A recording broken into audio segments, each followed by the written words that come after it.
I mean, I think the short story is just so much easier to deal with in workshop that I think graduate school creative writing programs maybe are increasing the number of short stories being written and being read because it's really hard to critique a novel in workshop.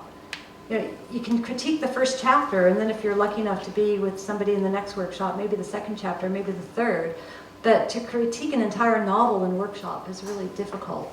So, and I suppose a writer does probably mistakenly think of the short story as where you start, just because it's a little bit, it's much shorter. It's not really any easier, but you can see all of it in one go in a way that is very difficult to see a novel in one go. I mean, I've often put up the first page of each chapter of each section of a novel on the wall, like tape them up all around me, just to try to get like a sense of it all at once. So a short story is easier to sort of get the whole of it, to see the whole of it all at once. I mean, I tend to think that there's many more outlets for short stories in America, from the New Yorker on down.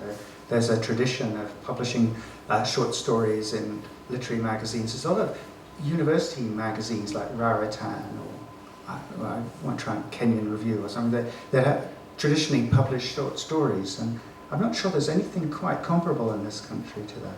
Yeah, the Work Review does that. There's Ambit. Okay.